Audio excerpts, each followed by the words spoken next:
ஆண்டவரும் இரட்சகருமாக இயேசு கிறிஸ்துவின் இனிய நாமத்தில் உங்கள் யாவருக்கும் அன்பின் வாழ்த்துக்களை தெரிவித்துக் கொள்கிறேன். அருமையான தேவ பிள்ளைகளை, new day new hope daily devotion மூலமாக இந்த நாளில் கூட உங்களை சந்திப்பதில் நான் மிகுந்த மகிழ்ச்சி அடைகிறேன். ஹல்லேலூயா. இன்றைக்கு கூட கர்த்தர் நமக்கு கொடுக்கிற வார்த்தை என்ன? சகரியா தீர்க்கதரிசன புஸ்தகம் 4ஆம் அதிகாரம் 6வது வசனம் கூட வாசிக்க கேட்போம். அப்பொழுது அவர் செருபாபேலுக்கு சொல்லப்படுகிற கர்த்தருடைய வார்த்தை என்னவென்றால், பலத்தினாலும் அல்ல பராக்கிரமத்தினாலும் அல்ல, என்னுடைய ஆவினாலே ஆகும் என்று சேனைகளின் கர்த்தர் சொல்லுகிறார். ஹல்லேலூயா. சேனைகளின் கர்த்தர் சொல்லுகிறார். என்ன சொல்றாரு? பலத்தினாலும் அல்ல பராக்கிரமத்தினாலும் அல்ல, என் ஆவினாலே ஆகும் என்று கர்த்தர் சொல்லுகிறார். ஹல்லேலூயா. தெய்வ பிள்ளைகளே, ஆமென். ஆண்டவரால ஆவியானவரால முடியாத உலகத்தில் எதனா இருக்கா? ஒன்றுமே கிடையாது. ஹல்லேலூயா. இங்கே பாருங்கள், இந்த இஸ்ரவேல் ஜனங்கள் தேவாலயத்தை கட்டுவதற்கு ஆண்டவர் செருபாபேலை, எஸ்ராவை, நெகேமியாவை இவங்களெல்லாம் ஆண்டவர் பயன்படுத்தினார். ஆமென். இவர்களெல்லாம் பாபிலோனில் 70 ஆண்டுகள் அடிமைத்தனத்தில் சிறைப்பிடிக்கப்பட்டு போனாங்க. மறுபடியும் எருசலேம் தேவாலயம் கட்டப்படுவதற்காக கர்த்தர் ஆண்டவர் என்ன பண்ணனாக்கா இவர்களை பயன்படுத்துகிறத பார்க்குறோம். அப்படியாப்பட்ட சூழ்நிலை தான் இங்கே ஆண்டவர் சொல்வார், பலத்தினால் அல்ல பராக்கிரமத்தினால் ஆவியினால் ஆகும். இது எப்படி ஆகும்? ஒரு கட்ட முடியுமா? பலவிதமான அங்கே நெருக்கடிகள் காணப்படுகிறது. அப்படியேப்பட்ட சூழ்நிலை தான் ஆண்டவர் சொல்வார், ஆவியினாலே ஆகும், பலத்தினால் அல்ல. பராக்கிரமத்தை நம்ம பலத்தினமோ ஈவன் நம்மளுடைய வாழ்க்கையில் எடுத்துக்கொள்ள பாருங்க. நம்ம வாழ்க்கையில் கூட நம்ம பலத்தில் இதை சாதிச்சிட முடியும். நான் இன்னைக்கு வாடுறேன்னா என் பலத்தில் இன்னொன்று முடியவே முடியாது. ஒவ்வொரு நாளும் நாம் நிற்பது நிர்மூலமாக இருப்பது கர்த்தருடைய சுத்த கிருபை தானே. தேவ பிள்ளைகளே, மனுஷரின் நாட்கள் புல்லு கோப்பா இருக்கான். காலை மலர்ந்து மாலை மறைந்து போகிறான். அதுதான் மனுஷனுடைய வாழ்க்கை. ஆனால் ஒவ்வொரு நாளும் கிருபை தான் நம்மளை தாங்குகிறது. இன்னைக்கு நான் பலத்தினால் இருக்கிறேன்னு சொல்லி ஒன்றுமே சாதிக்க முடியாது. ஆனால் பலத்தினால பராக்கிரமத்தினால பணத்தினால செய்ய முடியாதெல்லாம் பரிசுத்த ஆவியினால செய்ய முடியுமா? ஹல்லேலூயா.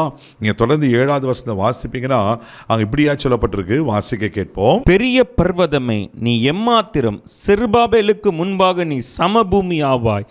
தலைக்கல்லை அவன் கொண்டு வருவான், அதற்கு கிருபை உண்டாவதாக கிருபை உண்டாவதாக என்று ஆர்ப்பரிப்பார்கள் என்றார். பாருங்கள், பெரிய பர்வதமே நீ எம்மாத்திரம், செருபாபேலுக்கு முன்பாக நீ சமபூமி ஆவாய். உங்களுக்கு முன்னாடி எது பெரிய பர்வதம் போல இருக்கு? எந்த காரியங்கள், ஒருவேளை டாக்டர் சொன்ன ரிப்போர்ட்டோ, ஒருவேளை உங்கள் கடன் பிரச்சனை, எது உங்களுக்கு பெருசாக இருக்குது? தேவ பிள்ளைகளே, தேவனுக்கு முன்பாக சமபூமி ஆகும். ஹல்லேலூயா. இங்கே வசனம் சொல்ல, கிருபை உண்டாவதாக கிருபை உண்டாவதாக. ஒவ்வொரு நாளும் ஒரு கிருபை உங்களை தாங்கும் போது எப்படிப்பட்ட பெரிய பெரிய பர்வதம் வந்தாலும் உங்களை தொட முடியாது, உங்களுக்கு எதிராக நிற்க முடியாது. ஹல்லேலூயா. அது மாத்திரமில்லாமல் தொடர்ந்து 9வது வசனம் கூட வாசிக்க கேட்போம். செருபாபேலின் கைகள் இந்த ஆலயத்துக்கு அஸ்திபாரம் போட்டது, அவன் கைகளே இதை முடித்து தீர்க்கும். அதனால் சேனைகளின் கர்த்தர் என்னை உங்களிடத்திற்கு அனுப்பினார் என்று அறிவாய். பாருங்களேன், செருபாபேலுடைய கைகள் ஆலயத்துக்கு அஸ்திபாரம் போட்டது, அந்த கைகளே கட்டி முடிக்கும். ஆமே. தெய்வ பிள்ளைகளே, உங்கள் வாழ்க்கையில் கர்த்தர் உங்களை கொண்டு என்ன செய்யணும், உங்கள் வாழ்க்கையில் எப்படிப்பட்ட நன்மை ஆசீர்வாதங்கள் கொடுக்கணும், உங்களை எப்படி ஆசீர்வதிக்கணும்னு ஆதியில் உலக தோற்றத்துக்கு முன்பாகவே உங்கள் கரு உருவாக்குவதற்கு முன்பாக உங்களை குறித்த தேவ திட்டம் என்ன வைத்திருக்கிறாரோ அது 100க்கு 100 நிறைவேறும். ஆமே. அது உங்களை கொண்டு தான் ஆண்டவர் செய்வார். சோர்ந்து போகாதீங்க, பயப்படாதீங்க. பெரிய பர்வத்தை பார்த்து பயப்படாதீங்க. தேவனுக்கு முன்னாடி சமபூமி ஆகும். ஆமென். பலத்தினால் அல்ல பராக்கிரமத்தினால் ஆவியினால் நிச்சயமாகும். ஆவியான் உங்களோடு கூட இருக்கிறார். அவர் எல்லாவற்றையும் செய்து முடிப்பார். ஹல்லேலூயா. இது விசுவாசிங்க. நிச்சயமாக பெரிய காரியங்களை உங்கள் வாழ்க்கையில் நீங்கள் காண்பீங்க. கண்களை மூடி நாம் ஜெபிக்கலாம். அன்பு தகப்பனே, உமக்கு நன்றி அப்பா. பலத்தினால் அல்ல பராக்கிரமத்தினால் அல்ல, ஆவியினால் ஆகும் என்று சொன்ன கர்த்தர். ஆவியானவரே, உமக்கு நன்றி சொல்லுகிறோம். நீங்கள் பொறுப்பெடுத்து நீங்கள் ஆசீர்வதிக்கும்படியா ஜெபிக்கிறப்பா. உங்கள் கிருபையில் கரத்தில் தாழ்த்தி ஒப்பு கொடுக்கிறோம்.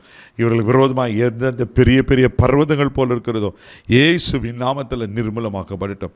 செருபாபேலை கொண்டு துவங்கின கர்த்தர் செருபாபேலை கொண்டு முடிப்பீரானால் ஆண்டவரே, எங்கள் வாழ்க்கையிலும் இவங்களை செய்து முடிக்க வேண்டிய அத்தனை நன்மை ஆசீர்வாதங்களை செய்து முடிப்பீராக. இந்த நாள் முழுதும் கரம் எடுத்து நடத்தும். தெய்வீக பாதுகாப்பாக போட்டுக்கிற இயேசுவின் மூலம் ஜெபம் கேளும் பிதாவே. ஆமென். ஆவியான உங்களோடு இருக்கிற தைரியமாக போங்க. God plus.